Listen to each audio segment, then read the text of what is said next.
Hello and welcome to The Big Picture. Even as the suspense builds up to a climax awaiting the results of the general elections, the term of Dr. Manmohan Singh as the Prime Minister also comes to an end. He is the first Prime Minister to get this opportunity to retire, while all other Prime Ministers either had to move out mid-term, got defeated in elections, or passed away in office. This unique distinction of the Prime Minister Dr. Singh apart, he also will be leaving behind a legacy in various fields, both positive and negative, during his 10 years tenure. How will Dr. Manmohan Singh be remembered by the country and the world? This is a question which will be discussed for some time to come. Today we will discuss Manmohan Singh and his 10 years tenure and what he leaves behind.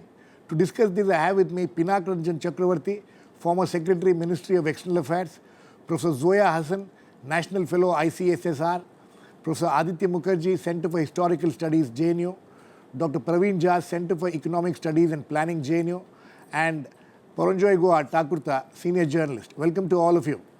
Zoya, I would like to come to first. As a political scientist, 10 years of a Prime Minister, we have not had this for a very, very, very long time. And this man is now retiring and hopefully retiring quite gracefully actually. What do you think was one, two, three things which people will remember? Well, firstly, I think Prime Minister Manmohan Singh conducted himself with great dignity in office, even when he was under such severe attack as he has been for the past 3 to 4 years.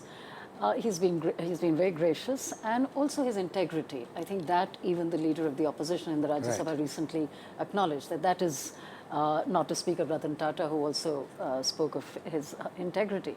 But apart from that, I think Dr. Singh would be remembered for 2 or 3 things very significantly. One is that he did preside over phenomenal growth from about 2004 to 2008, roughly 8%. Simultaneously, he rolled out a welfare program, which is unprecedented in Indian history. I would say unprecedented in human history.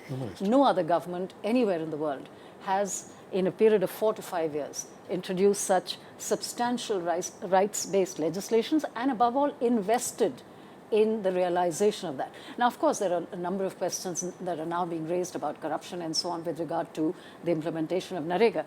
So that, and thirdly, I would say, and very importantly, all said and done, the last 10 years have been an era of peace and harmony against the background of the anti-Muslim pogrom of 2002. I think the restoration of peace and harmony of the last 10 years, I think, in a certain calmness where everybody could really go on with their businesses is something very positive. But of course, there are a number of other things which are negative, and I think his negative legacy is really... We will come to his negative legacies a little later. Professor Mukherjee, historically, he said at some point of time in the recent past also, maybe the history will judge me better. Do you think the history will judge him better? I certainly think so. As a historian, I've written about him from 2000 till 2008. I've been writing about him. And certainly, I think this current media hype, sort of corporate-produced media hype, which rubbishes them completely, is likely to be something which will wash away with time. He will indeed be remembered very positively for a number of things that has been done. And as you said, there are, of course, shortcomings which we may discuss later. Will discuss a little later. But undoubtedly, Professor Hasan has already mentioned that there are, at the level of the growth of the economy, the turnaround that was required, which was made. And I mean, economists sort of globally have accepted that the nature of our structural adjustment program was probably one of the finest in the world. Especially so this was not during easy. The 2008, That's when right. the No, I'm saying from 1991. I mean, the role he has played, undoubtedly is an important one with shortcomings, which we can discuss. But to sort of wipe that out, because in the last few years the corporates haven't had it easy, is a great travesty of the truth. Praveen?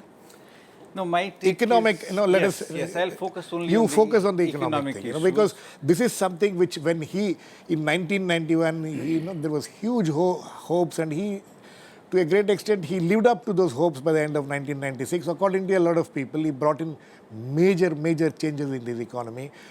When he became Prime Minister, there was huge expectations from him as an economist who will be able to bring a whole lot of changes in this country. But do you think that he has lived up to that reputation, especially in his tenure as a Prime Minister, when it comes to economy? You see, with respect to economy, the big thing that he would be known for, about, etc., is being the chief architect of, either you call it economic reforms or you call it a shift in India's economic development strategy from a dirigist one to a neoliberal one. Right. Of course, with its own Indian characteristics. So in that sense, it was not. He and his friends yeah. say that neoliberal is not the right word to use, especially in the context of what Zoya was talking about as one of the biggest welfare programs which the world has seen has been. No, on the other hand, introduced no. during I this think time. fundamentally it was a neoliberal trajectory.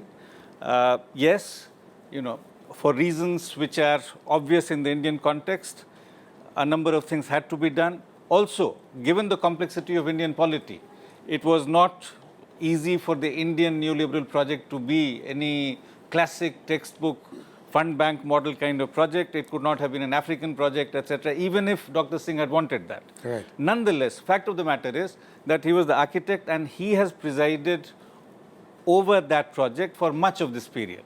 Right? First as finance minister and then, of course, as prime minister. As it happens, it was found so appealing by the dominant coalition, by the ruling classes, that the subsequent governments again could not overturn it. They just if anything, followed it. They not borrowed it, but actually in many ways made it much worse. Yeah, and You would say much worse, but some people would say much better. So my take is that if you whatever yards of comparison you choose, NDA period was pretty dismal compared to either the first term of Manmohan Singh Narasimha Rao period or the subsequent UPA period and so on. These are simply matters of fact. Whether we're talking of, I'm talking of macroeconomic indicators, growth rates, inflation, and so on and so forth.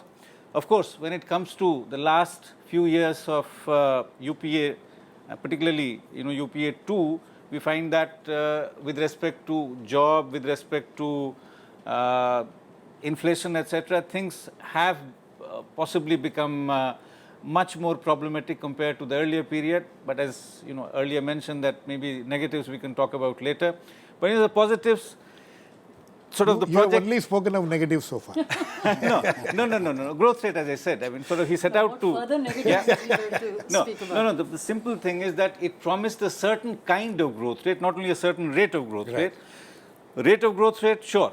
It was roughly similar to what it was. Much of 1990s was same that we had in 1980s. If you just look at the growth rate, 1981 to 91 and 91 to 2001, there is very little to choose, right? The growth rate accelerated from 2004-5, about 8 plus and so on. During the end of NDA regime also, the growth had started picking up. No, end of NDA regime, it was not really. 2003, 2004, they have some good record to show. But then, if you look at the period as a whole, it's roughly 4.6 or so. So in that sense, in terms of rate of growth, I don't think the first sort of, let's say, 15 years is very different from the decade preceding economic reforms. Structure of growth, things have changed dramatically. If we look at all other dimensions of the economy, in terms of employment generation, in terms of well-being of the masses in general and so on and so forth, in terms of what is happening, let's say, to the bottom 30%, 40%, in terms of what is happening to the tribals and so on. I'll give you just one stat, for instance, 2001, 2011, these two census. Look at, for instance, rate of expulsion from rural to urban areas. Yes. For economy as a whole, it's 24%. For SCs, it's about 50%, right? And all this is on account of massive increase in landlessness. Trickle down didn't happen. No trickle down. In fact, the opposite was happening. Opposite was Right, happening. Okay, Mr. Chakravarthy, coming to you, during the tenure of Dr. Manmohan Singh as Prime Minister, everybody says that he focused a lot on foreign policy rather than the economic policy, because of which he found himself, under criticism because the way the economy was managed. But people said that, he managed the foreign policy better than the economic policy. Would you agree with that? It's very difficult to make these comparisons. But what I am struck by is that the nuclear nexus between the government of Prime Minister Vajpayee and Prime Minister Manmohan Singh. Mr. Vajpayee crossed a Rubicon with the nuclear tests, And I think Prime Minister Manmohan Singh also crossed a Rubicon with the Indo-US nuclear deal, Right. which was very close to his heart and which he succeeded in pushing through, despite obstacles and a lot of international opposition. The other thing that he did was improve relations with Japan Right. and also energize our Look East policy. Right. And I think one of the major achievements in the neighborhood was taking the relationship with Bangladesh to a different plane altogether. And happily, in the foreign policy domain, I don't have to quibble about numbers like my economic panelists. So I can say that it was generally, if you take a consensual view, it was a good period for Indian foreign policy. But we should not forget that foreign policy is driven largely by domestic compulsions Right. and considerations. Right. You think that the domestic compulsions and considerations, that's where he found himself in problem. For instance, the way Sri Lanka was, I think we have lost him. We'll get back to him. Paranjoy, looking at the entire picture, now we have got some picture from a political scientist, a historian, an economist, and a diplomat. If you look at the entire picture, where do you see Manmohan's legacy surviving much after him? Girish, the first point is, I missed out most of this conversation. So if I'm going to be repeating things which others have said, please excuse me, because I just came into this discussion only a short while ago. I heard what Dr. Praveen had said, what Mr. Pinak Chakravarthy has said, a little bit of that. So the first point is that, look, why does Dr. Manmohan Singh appear to be such a tragic figure today? Is that it's not just goes beyond the fact that, he was the first and so far the only Prime Minister of India who never ever won a Lok Sabha election. Right. That when he contested in 1999 and he lost by roughly 30,000 votes to the BJP's Vijay Kumar Malhotra, he lamented that the people of South Delhi, who should have ideally been some of the among the biggest beneficiaries of his policies of economic liberalization, didn't vote for him. I think the tragedy of Dr. Manmohan Singh goes beyond the fact that he's a Rajya Sabha MP from Assam, where he's given Mrs. Hiteshwar Saika's address as his official address, though we know how much time he spent in Guwahati and how much attention he's given to that state. I think essentially is that it was not just the long shadow of Sonia Gandhi which always was over him. Coming specifically, yes, he does believe that the Indo-US nuclear deal was his biggest achievement. At least that's what he said so in his in a press conference. I mean, he literally staked the survival of his government on the policy. And then he sat beside George W. Bush in the Oval House in Washington, and he said the people of India have this great love for you, Mr. Bush, at a time, interestingly, when George Bush had arguably become one of the most unpopular presidents of the United States of America. Right. Having said all this, and on his economic policy front, I can just add a few points to what Dr. Praveen Jha was saying. Look, the last 6 years has seen unprecedented food inflation. Never before in the history of India have we seen for a 6-year period double-digit food inflation for the better part of the last 6 years. Yes, in the last 10 years, you've had at least 3 years in a row for the first time in Indian history, India's GDP grew by over 9%. One other year where India's GDP grew by 9%. But look at job creation. You can say whatever you like about inclusive growth, but the fact is that the government's own data shows that the rate of growth of job creation in the last 10 years was barely 2.2%. Yes. Paranjoy, so the fact is that you agree that he despite his stature as an economist and all that, he failed on the economic front to some extent, and this is a legacy which he will have to live with. And not only did he fail on the economic front, he also failed in many respects on the political front. He talked about left-wing extremism as India's biggest internal security threat. Right. He traveled across the globe. He traveled all over the world. He was feted at the G20 meetings. He never found time to visit Dantewada in Chhattisgarh. He never found time to visit Gadchiroli in Maharashtra. He never found time to visit Purulia in West Bengal. So I'm saying it's one thing that what you say, But your actions often speak louder than your words, and history will judge him. History will judge him accordingly. That Okay. here was a man who said some things, but what did his actions reveal? Okay. No, that's interesting what he's pointing out. Here was a man 10 years in power, but he was not seen in the places where he should have been seen. He didn't say the kind of things when it was necessary. Was it just his shy nature, or was it the compulsion of the kind of situation he was in, as far as relations between the Congress party and he was concerned, which made him such a reluctant man? No, I think much has been made about two power centers and the relationship between Mrs. Gandhi and her shadow over the Prime Minister. I think even within the limitations of that framework, Dr. Singh could have been a more assertive leader than he was. For example, there was no reason why he could not have been more assertive in Parliament. Exactly. Admittedly, the BJP did not allow Parliament to function, but the Prime Minister spoke so rarely in Parliament. When you compare him with previous Prime Ministers who really used that platform to articulate a vision, to articulate the position of the government, which Dr. Singh did not Or do. even defend the government. He did not do that. Number two, I think, and which was really his biggest failing, is that here is a man of high integrity, but with a very high tolerance for corruption. And I think one of the biggest mistakes he made was in the appointment of the Central Vigilance Commissioner, P.J. Thomas. That is when there was opposition. His insistence that the majority vote will decide the appointment of this CVC gave the impression that that the Prime Minister and his government had something to hide, which is why they were not going by... That is where the problem started? That is where I think the problem started, and that is where things began to give way as far as the image of the government is concerned. Thirdly, and most importantly... One second, I'll come to you, Paranjoy. Thirdly, and most importantly, and as you were hinting,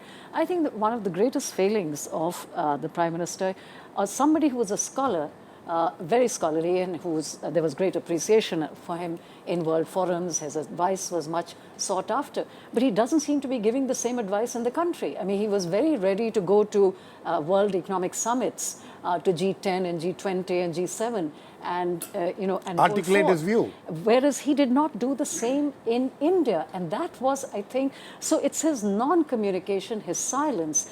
And in the last few months, even though he had said that he was not seeking a third term, it was still incumbent on him to actually articulate and defend and present the achievements of his government, and particularly when the UPA was under such severe attack from Narendra Modi, the Prime Minister should have put forward a counter political discourse, which he did not Which he completely failed. Yes, Paranjoy, very quickly. I wanted to add a few points to what Professor Zoya Hasan has said.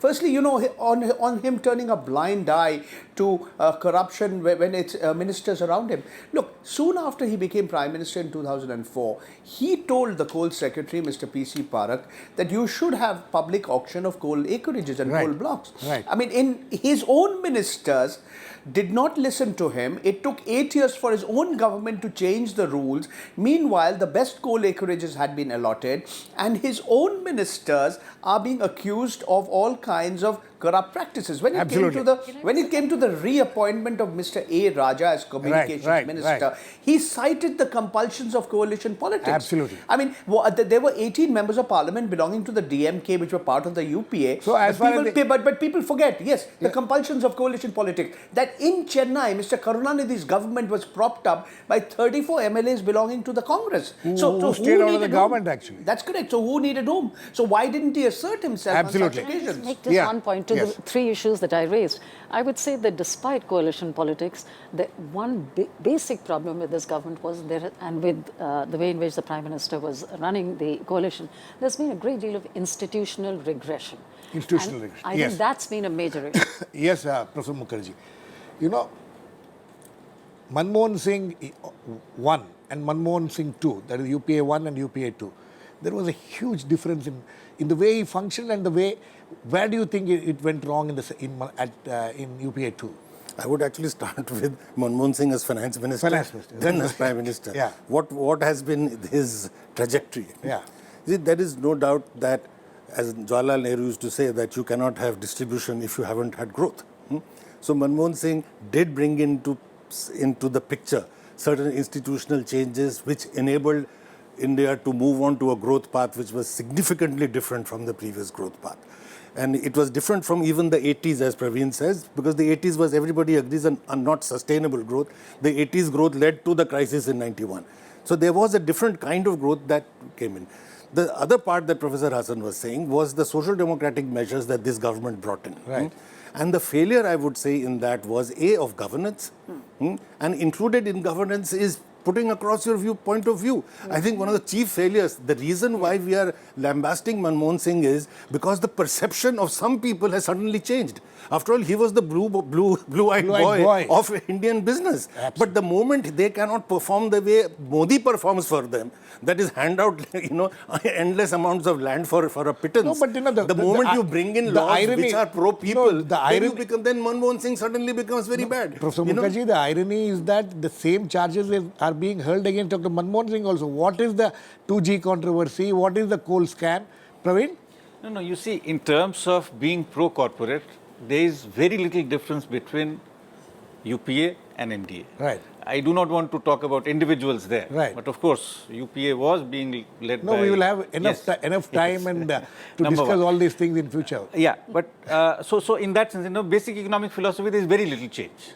Very little difference really, So I think that would be, in my judgment, a fair assessment of, these different regimes and so on. Why are they rooting for Modi and abandoning Manmohan Singh? This is precisely because in the recent past, there have been, a variety of other backdoor manipulations and things of that sort, which probably, there was this whole perception that on things like clearance on environment, clearance on the land, etc., probably this government is not being as business friendly as Modi can be. Right. So there are some of those differences, but fundamental economic philosophy, my sense is there's very little to choose. No, but there is a fundamental difference between economic and social philosophy. I would tend to disagree. No, I'm talking of economic philosophy right now. But you can't separate economic philosophy from social philosophy. You see, the point is that even in terms of that social philosophy connected with the economy, I would argue that, there is not sort of such a distinct departure between what NDA was trying to do. No, but how would you explain? All this, Manrega, right to listen, all these things, these are the things for which. No, one second, Praveen. These are the social welfare programs which got the worst criticism for this government. The corporate sector is attacking by the pink papers. Tell me one thing. How serious has this government, UPA itself, been serious about Manrega? No, that's if you look at the point is they were pushed into it not because of, but in spite of, I would say, Dr. Manmohan Singh and his immediate advisors and so on. May I just add something to what I have to get Pinak also. The unemployment was already very high when NDA was in power. There's no evidence to suggest that NDA was at any time thinking of a right to employment. No, there are another important issue here about this, Sonia Gandhi versus Manmohan Singh, whether this welfareism was entirely because of Sonia Gandhi and Manmohan Singh was not on board as far as this is concerned. These are issues which have been discussed, will continue to be discussed. But let me get Mr. Chakravarthy. The issue is that we all the panelists is talking about how the Prime Minister was more comfortable abroad than being in India and talking to its own people. He was more comfortable talking to the world leaders, to the world outside. Do you think how did this happen? Is it surprising that he was more comfortable? Look at the way the economists on our panel are disagreeing with each other. And I think that is one indication why he chose certain foreign policy initiatives and felt comfortable with them and in the international arena, where probably people listened to him with greater respect than they did in India. And attention. And attention, yes. And so he concentrated on many foreign policy issues, and I think by and large, the foreign policies, conduct of foreign policy during his government was above par. And whichever country you take, except probably for Pakistan. Pakistan, you think Pakistan was his failure? He never managed to go to Pakistan. All these 10 years, that was one of his dreams, I suppose. That was one of the things which he had set for himself right at the beginning of his first term, but he never managed to do that. And in fact, he raised a huge controversy at Sharm el-Sheikh. Yes, Mr. Chakravarthy. I think it's very easy to say that Pakistan was a failure, but our relations with Pakistan cannot be overhauled or solved in overnight or even in 10 years.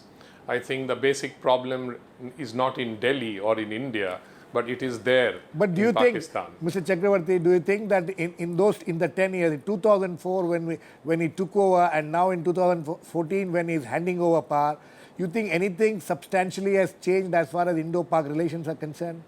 To which you can Indo-Pak attribute relations cannot change dramatically. To which you can attribute it to Dr. Manmohan Singh? Yes, I think so. I think a lot of things have happened along the LOC, for example.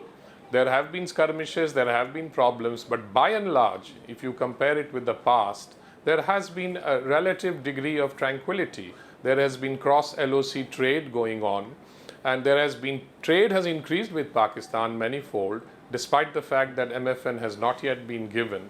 But that has not impeded the trade flows. And I think trade as a whole has gone up during this tenure, including with China and USA and almost every other country in the world. So he can, when he looks back, it is the foreign policy, the external affairs issues are something which he himself will be pretty proud of. Then the economic issues, you think, or you wouldn't want to compare it? I think well, it's difficult to compare, but I think he'll be quite happy with what he did in the foreign policy domain, and particularly on the nuclear issue. Right. Because I think that was one of his greatest achievements. Okay. Paranjoy, we are running out of time quickly. You think that, at the end of the day when he goes, the question which I had asked Professor Mukherjee earlier, you think the history will judge him better than what the present is judging him? I really don't know the answer to that question. But all I can say, the Indian National Congress never had a monolithic or a unified philosophy or ideology on politics and economics. But when it came to all these social welfare programs, the rights-based programs, whether it be the right to work, the right to food, the right to information, the right to education, rightly or wrongly, Dr. Manmohan Singh was perceived to belong to the right of centre camp within the Congress, and that left of centre space was occupied by Mrs. Sonia Gandhi and others. Right. I mean, the fact that his right-hand people, the people who were close to him, Dr. Montek Singh Ahluwalia, head of the Planning Commission, the Finance Minister, Mr. Chidambaram, Mr. Kapil Sibal, Mr. Anand Sharma, among others, they were all, and above all, Mr. Veerappa Moily, they were all seen to be pursuing an overtly neoliberal right-of-centre policy, whereas Dr. Manmohan Singh, if you want to believe what Sanjay Baru has written, was less of a sort of a quote-unquote neoliberal right-winger. Exactly. He was supposed to be more of a Keynesian. Absolutely. But he was perceived to be belonging to that camp within the Congress, which wasn't exactly enamored of the right to work or the right to food and so on. Praveen, this was the problem. He was perceived to be a neoliberal, but he himself didn't think he was a neoliberal. There were people around him who didn't think he was a neoliberal. Why did this confusion arise? No, I would say that was only part of the problem. My sense is that his legacy, when people want to remember him in terms of his economic policy, he would be remembered as somebody who was the architect of a deeply flawed neoliberal vision, neoliberal macroeconomic policy for this country. Very quickly. I would put it very differently. What will he be remembered according to you? I would say that Dr. Manmohan Singh played a very important part in India's participating in the globalization process, which was a necessity. No country in the world could have avoided that. And participating it in a manner that it kept our sovereignty more or less intact and did not totally abandon the poor. But having said that, there is no doubt that it is in this period that inequality has also increased in an amazing manner, and that the best advantage of the growth that was achieved in this period was not carried to the people, which could have been done in this. Zoya, very quickly, last words, quickly. Well, I think it's this combination of Manmohan Singh and Sonia Gandhi. I think this government over the last 10 years would be remembered for this attempt, and I underline attempt, to combine growth and distribution. Now, they succeeded to some extent, but they obviously failed in very major ways, because it's very clear that inequality has risen hugely in India. Okay. So but nonetheless, there was an attempt to combine growth and distribution. Growth But the and- growth and problem was equity. that Dr. Singh did not really articulate theoretically or otherwise this new model, if it could be called that. And which is why there is this persisting perception, as Paranjoy just pointed out, that he's a neoliberal, because his Okay, policies didn't seem to be any different. I think on that note we need to end. This is a discussion, which will, a debate which will go on. But the fact that Dr. Manmohan Singh failed to communicate to the people in the manner in which he was expected to will be probably one of the things which will be remembered for quite pretty long time, apart from many of the good things and some of the negatives which happened during his tenure. Thanks to all my guests, Pinak, Ranjan, Chakravarthy, Paranjoy, Praveen, Aditya, Mukherjee and Zoya, Hasan. Please keep watching. We'll come back with another issue, big picture, same time. Tomorrow you can also watch throughout the day the election results, which will be pouring in. Thanks to all my guests. Thank you very much.